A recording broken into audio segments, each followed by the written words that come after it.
야, 철학 좀 적당히 해. 인생 조지고 싶어? 시시한 궤변으로 시간 낭비하는 사람 말고 평판 잘 쌓고 돈 많이 버는 사람들을 본받아라.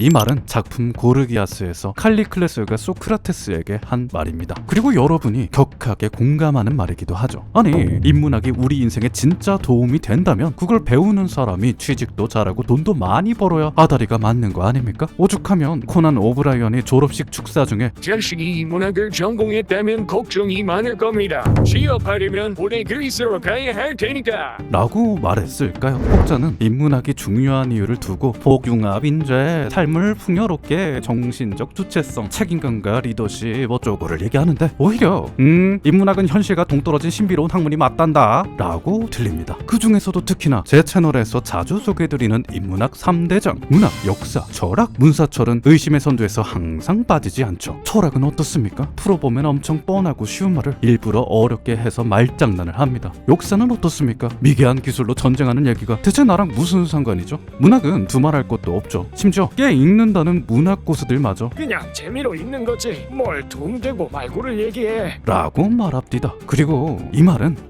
어느 정도 사실이긴 해요.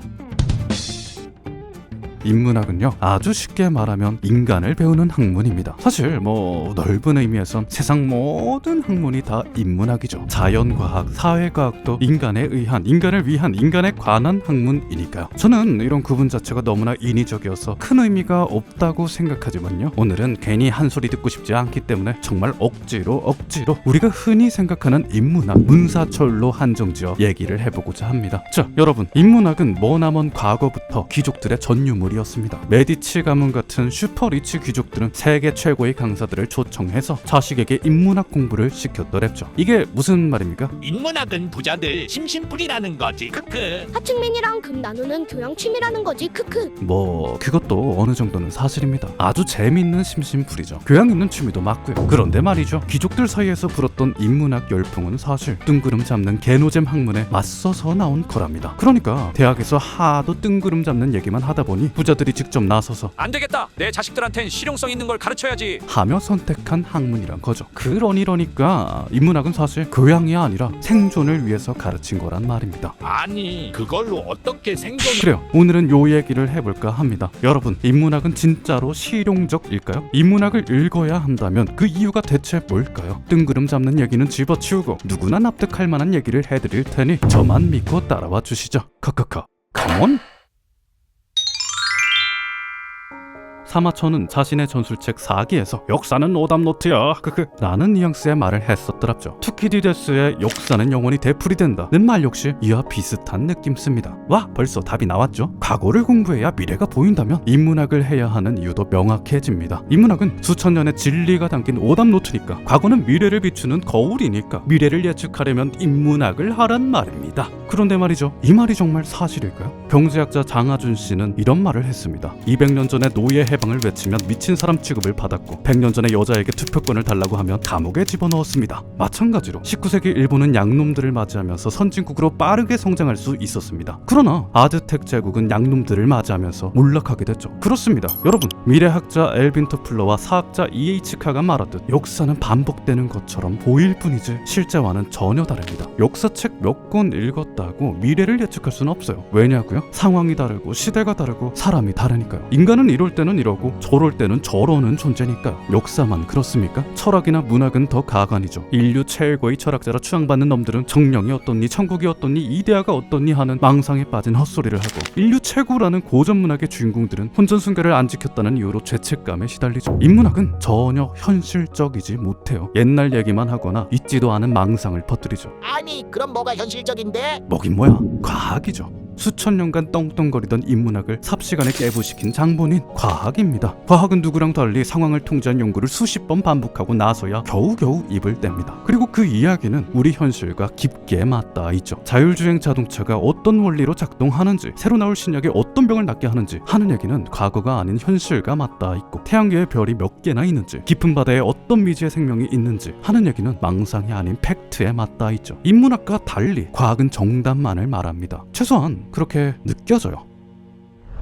그런데 말입니다. 과학은 한계가 참 많아요. 과학에 아직도 모르는 게 많아서 발전 속도의 정체가 와서 그 또한 사실입니다. 그렇지만 과학이 완벽하진 않더라도 인간이 쓸 수 있는 수단 중에 가장 최선의 툴이란 사실은 부정할 수 없습니다. 과학은 통제하고 재현하고 교정하고 검증하는 체계적이고 객관적이고 보편적이고 검맥적인 친구니까. 그러나 제가 말하는 한계는 여기에서 옵니다. 과학은 체계적이고 객관적 아무튼 깐깐하게 정답을 추구하는 못쟁이기 때문에 오히려 한계가 생긴다는 거죠. 여러분은 늘 이상하다고 생각하지 않았습니까? 스마트폰으로 유튜브를 볼 만큼 과학이 발전했는데 왜 아직도 과학은 여친한테 옷 지적을 해도 되는지, 남사친이랑 단둘이 밥을 먹어도 되는지에 대한 해답은 못 주는 걸까요? 과학은 심지어 공부를 몇 시간 정도 더 해야 할지, 어떤 직장을 들어가야 괜찮을지, 지금 헤어져야 하는지 하는 아주 중요한 질문에도 당장 헤어져, 거기 말고 다른 데 지원해 같은 명쾌한 해결책을 내놓지 못합니다. 기껏해야 단편적인 정보나 알약 몇 개를 내놓을 뿐이죠. 물론 과학 입장에선 조금 억울합니다. 그도 그렇게 남사친이랑 단둘이 밥을 먹든 바람을 피든 옷 지적을 하든 공부를 더 하든 때려치고 인스타를 보든 뭐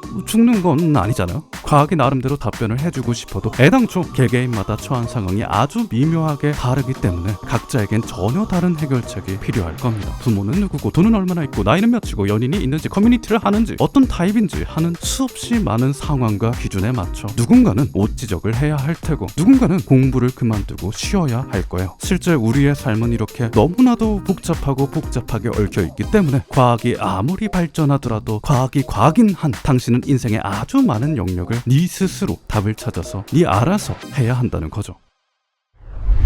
우리는 살면서 필연적으로 다양한 상황에서 선택을 강요당하죠. 이럴 때 필요한 게 바로 알잘딱입니다. 알아서 잘, 딱, 깔끔하고 센스 있게 적당히 눈치껏 해내는 능력, 그걸 다른 말로 하면 좋은 직관이죠. 그러면요, 좋은 직관을 위해 필요한 건 뭘까요? 정원? 맞습니다. 퀄리티 높은 빅데이터죠. 인문학은요, 정답을 알려주진 않습니다. 그 대신 각 상황과 시대에 따라 인간이 무슨 일을 좋아했는지, 인간이 무슨 짓을 했는지, 인간이 무슨 생각을 했는지에 대해 밑도 끝도 없이 적혀있죠. 엄청나게 유명한 사람이 쓴 엄청나게 쩌는 책들이 다른 분야보다도 훨씬 더 방대하게 느려져 있습니다. 수천 년짜리 생각과 수천 년짜리 행동, 그 두 개를 습가서 꿀잼으로 만든 수천 년짜리 예술. 물론 인문학 책 한두 권 가지고는 모릅니다. 그러나 그게 10권이 되고 100권이 되면 특정 선택이 어떤 상황, 어떤 시대에서 어떤 이유로 어떻게 다른 결과로 나왔는지를 알게 되고 시대와 상황에도 변하지 않는 인간 본성의 영역도 깨닫게 되죠. 수십 년짜리 우리가 평생 동안 알 수 없었을 수천 년짜리 지혜가 만들어지는 겁니다. 느낌이 잘 안 오시죠? 이해를 위해서 예를 하나 들어봅시다. 학부모가 된 당신에게 입시 코디가 대뜸 따님이 서울대에 갈 재능이 보여요. 독방에 혼자 두고 16시간 동안 공부만 시키는 상품이 있는데 특별히 프로모션으로 무료 제공해드릴게요. 같은 말을 했다 칩시다. 당신은 가만히 생각을 합니다. 공부를 하면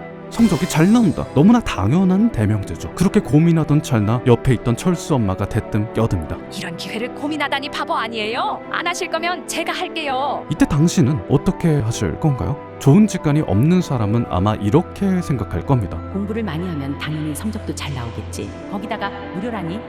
하지만 인문학을 공부한 사람은 곧바로 고개를 내저을 겁니다. 오히려 아이의 성적이 떨어지고 사회성 결핍과 소통 능력 저하, 고쳐지지 않는 신경증을 얻어 평생 자신을 원망하게 될 거란 걸 알기 때문이죠. 사례가 너무 극단적이지 않냐고요? 그러면 조금만 기준을 애매하게 만들어 볼까요? 16시간 대신 12시간 감금은 어떨까요? 아니면 8시간 감금은요? 5시간은 어떻죠?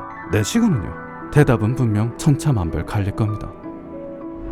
인문학적 통찰은 스킬이 아니에요. 우리에게 24시간 365일 도움을 주는 패시브입니다. 인문학을 해야 하는 이유, 인간을 배워야 하는 진짜 이유가 이겁니다. 당신은 절대로 인간이라는 그릇을 벗어날 수 없기 때문이죠. 자, 보시죠. 당신에게 돈을 주는 건 인간입니다. 아닌데 회사인데.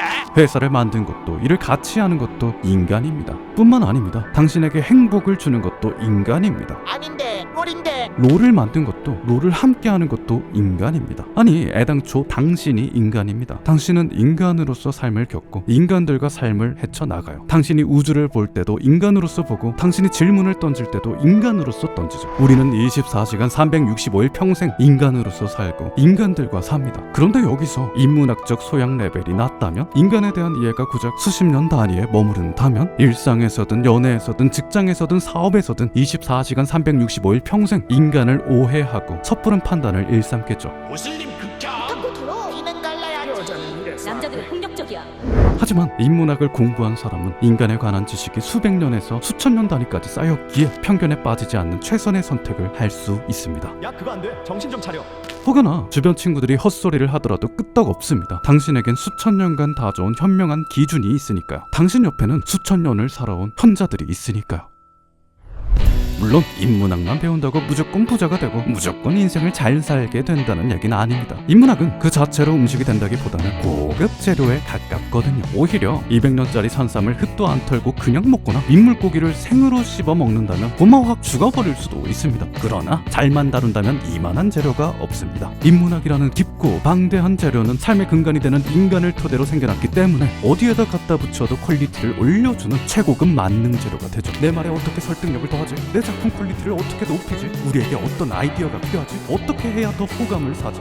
당신이 만나게 될 고민에 가장 위대한 답을 던져줄 수 있는 건 다름 아닌 인문학입니다. 그런 과정에서 자연스럽게 이런저런 지식을 엮어내고 짜내고 능동적으로 합치는 힘까지 주죠. 그래요, 이제는 아셨을 테죠. 대체 왜 인문학을 얘기하면서 복융합적 인재니 뭐니 떠들어댔는지. 소크라테스가 돈에서 덕이 생기는 게 아니라 덕에서 돈과 행운이 생긴다 라고 말한 이유가 뭔지, 귀족들이 생존을 위해 인문학을 배운 이유가 뭔지, 당신이 존경하는 위인의 직업란이 왜 그리도 길고 길었는지.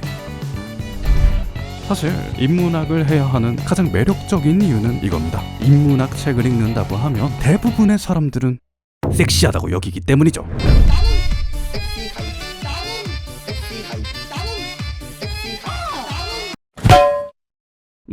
인문학 몇 권만으로 인생이 바뀐다고 하는 허황된 소리는 못하겠지만 인문학이 주는 속물적인 장점 또한 분명히 있다는 사실을 알려드렸습니다. 아무튼 뭐로 가도 서울로만 가면 되는 거 아니겠습니까? 저 역시 누구보다 애새끼 같은 마인드로 인문학을 접했던 사람이고 그 덕분에 지금은 말로는 이해 못할 영역까지 받아들이게 됐답니다. 다만 요거 하나만 기억해 두십시오. 저는 오늘 여러분이 납득할 만한 단편적인 시선만 제공했을 뿐 인문학이 필요한 진짜 이유는 아직 말하지 않았다는 거. 그러니까 일단 한번 잡숴봐.